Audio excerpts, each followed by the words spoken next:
अस्सलाम वालेकुम। की हाल चाल है जी दोस्तों। मैं थोड़ा वीर राणा खालिद मकबूल। मैं थानू अगे भी एक वीडियो विच दस्सिया सी कि मैं एक छोटा जिन्ना जिमीदार हाँ। आ मेरे वीर भरा जिहड़े मेरे नाल जुड़े हुए हैं ये भी कोई ज़्यादा कोई मरब्बियां दा जिमीदारा नहीं करते, ये भी छोटे जिमीदार हाँ। पहले जदों असीं किसी भी गल जदों ज़मीन पहले वेली हुंदी सी ना ते पहले सोचीदा सी कि यार हुण इहदे विच किहड़ी फसल गड्डीए, लेकिन हुण मामला सारा उल्ट हो गया होया। हुण ये नहीं पुछदे कि इहदे विच गड्डीए की। जिद्दां हुण तिला तो ज़मीन वेली हुई आ या किसी होर फसल तो हुण ज़मीनां अक्सर वेलियां पईयां ते एक दूसरे नाल सवाल करीदा सी, पुछीदा सी एक दूजे नूं भी यार इहदे विच हुण की गड्डीए।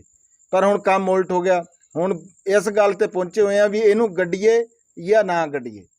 इंज लगदा कि जिवें ना गड्डण दे विच फायदा नज़र आंदा भी सानूं कोई बचत हो जूगी, गड्ड के खर्चा करके नुकसान पल्ले पैंदा।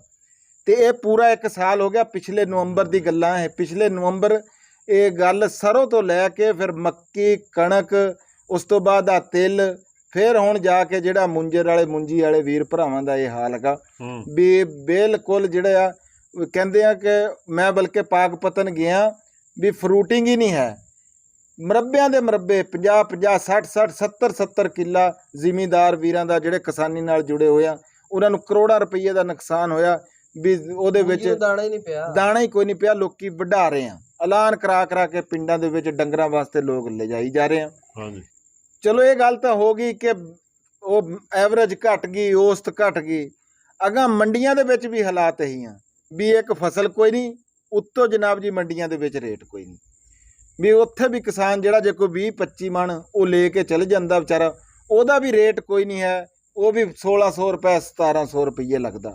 ਤੇ ਉਹ ਪਹਿਲੇ ਵੀ ਮੈਂ ਇਹਦੇ ਉੱਤੇ ਇੱਕ ਵੀਡੀਓ ਪਾਈ ਸੀਗੀ ਕਿ ਇਹ ਇੰਨਾ ਨੁਕਸਾਨ ਜ਼ਿਮੀਂਦਾਰ ਭਰਾਵਾਂ ਦਾ ਮੁੰਜਰ ਦਾ, ਕਿਉਂਕਿ ਸਾਡੇ ਇਲਾਕੇ 'ਚ ਮੁੰਜੀ ਹੁੰਦੀ ਨਹੀਂ ਹੈ। ਇਹ ਸਾਡੇ ਤੋਂ ਆ ਦਰਿਆ ਦੀ ਬੈਲਟ ਜਿਹੜੀ ਪਾਕਪਤਨ ਸਾਹੀਵਾਲ, ਲੇਕਿਨ ਇਲਾਕਾ ਬਹੁਤ ਵੱਡਾ ਵੀ ਆ ਸਾਰਾ ਗੁਜਰਾਂ ਵਾਲਾ ਸ਼ੇਖੂਪੁਰਾ ਤੱਕ ਲੋਕ ਪਰੇਸ਼ਾਨ। ਤੇ ਮੈਂ ਜਦੋਂ ਵੀਡੀਓ ਪਾਈ ਨਾ ਚੜ੍ਹਦੇ ਪੰਜਾਬ ਦੇ ਵੀਰਾਂ ਨੇ ਥੱਲੇ ਕਮੈਂਟ ਕੀਤਾ ਕਿ ਸਾਡੇ ਇੱਥੇ ਵੀ ਤਾਂ ਦਰਜਾ ਹਰਾਰਤ ਜਿਹੜਾ ਆ ਉਹ ਇੰਜ ਹੀ ਹੈਗਾ ਵੀ ਜ਼ਿਆਦਾ ਹੁੰਦਾ, ਸਾਡੇ ਇੱਥੇ ਤਾਂ ਇਹ ਮਸਲਾ ਕੋਈ ਨਹੀਂ। ਪਰ ਉਹਨਾਂ ਨੇ ਇੱਕ ਗੱਲ ਕੀਤੀ, ਜ਼ਿਆਦਾ ਵੀਰਾਂ ਨੇ ਥੱਲੇ ਲਿਖਿਆ ਵੀ ਭਾਈ ਸਾਡੇ ਇੱਥੇ ਤਾਂ ਲਾਣ ਹੀ ਨਹੀਂ ਦਿੰਦੇ ਹੈਗੇ ਮੁੰਜੀ ਨੂੰ 15 ਜੂਨ ਤੋਂ ਪਹਿਲਾਂ। ਇਹ 1509 ਜਿਹੜੀ ਵੈਰਾਈਟੀ ਆ ਨਾ, ਇਹ ਇੰਡੀਆ ਦੀ ਵੈਰਾਈਟੀ ਆ। ਉੱਥੇ ਤਾਂ ਇਹਦੇ 'ਤੇ ਪਾਬੰਦੀ ਆ, ਲੇਕਿਨ ਸਾਡੇ ਅਸੀਂ ਲਾਣ 'ਚ ਵੀ ਕਾਹਲ ਕਰਦੇ ਹਾਂ ਕਿਸਾਨ ਵੀਰੋ। ਹਰ ਸ਼ੈ ਟਾਈਮ 'ਤੇ ਜਿਹੜੀ ਆ ਨਾ ਉਹ ਚੰਗੀ ਲੱਗਦੀ ਆ ਤੇ ਫੇਰ ਹੀ ਉਹਦਾ ਫਾਇਦਾ ਨਜ਼ਰ ਆਉਂਦਾ।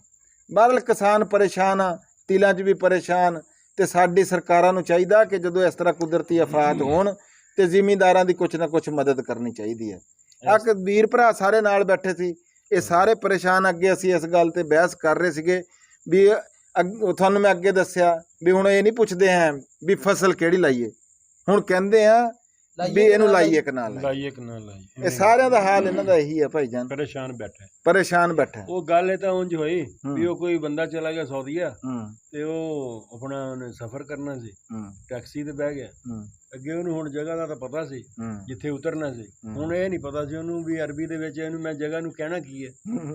ਉਹ ਡਰਾਈਵਰ ਸਾਹਿਬ ਨੂੰ ਕਹਿ ਸਦਾ ਕੱਲਾ ਵਾਲਾ ਸੀ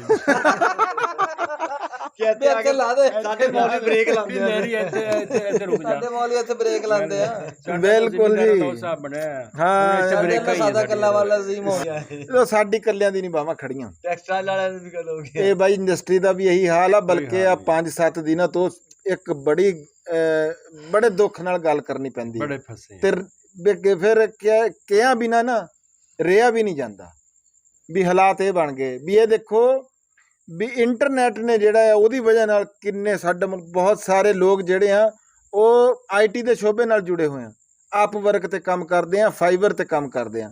ਉਹਨਾਂ ਦੀ ਵਜ੍ਹਾ ਨਾਲ ਉਹਨਾਂ ਦਾ ਨੁਕਸਾਨ ਹੋ ਗਿਆ। ਚਲੋ ਨੁਕਸਾਨ ਇਹ ਹੋ ਜਾਂਦਾ ਵੀ 1-2 ਦਿਨ ਕੰਮ ਨਾ ਹੋਇਆ ਕੋਈ ਗੱਲ ਨਹੀਂ। ਸੁਣਿਆ ਵੀ ਉਹ ਕਹਿ ਰਹੇ ਆ ਕਿ ਜਿਹੜੇ ਇਹ ਬਾਹਰਲੇ ਉਹ ਆ ਨਾ ਜੀ ਫਾਈਬਰ ਵਾਲੇ ਤੇ ਉਹ ਜਿਨ੍ਹਾਂ ਦੀ ਇਹ ਐਪਸ ਹੈਗੀਆਂ, ਉਹ ਕਹਿੰਦੇ ਕਿ ਪਾਕਿਸਤਾਨੀਆਂ ਨੂੰ ਕੰਮ ਨਾ ਦਿਓ।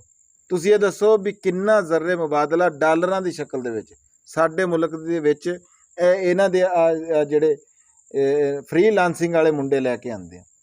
ਤੇ ਯਾਰ ਇਹ ਸਾਡੀ ਸਰਕਾਰਾਂ ਨੂੰ ਇਹ ਚਾਹੀਦਾ, ਬਲਕਿ ਉਹ ਸਰਕਾਰਾਂ ਕੋਲ ਸਵਾਲ ਪੁੱਛਦੇ ਆ, ਜੇ ਕੋਈ ਹਕੂਮਤੀ ਨੁਮਾਇੰਦੇ ਤੋਂ ਗੱਲ ਪੁੱਛ ਰਹੀ ਹੈ ਨਾ, ਉਹ ਕਹਿੰਦੇ ਆ ਵੀ ਸਾਨੂੰ ਤਾਂ ਪਤਾ ਹੀ ਨਹੀਂ ਵੀ ਇਹ ਕਿਉਂ, ਸਾਨੂੰ ਪਤਾ ਹੀ ਲਾ ਇਲਮ ਲਾ ਇਲਮ।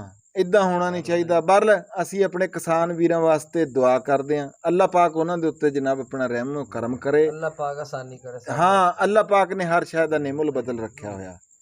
ਲਵ ਯੂ ਹੋ ਗਿਆ ਜੀ ਸਾਰੇ ਵੀਰਾਂ ਨੂੰ। ਅੱਲਾਹ ਹਾਫਿਜ਼।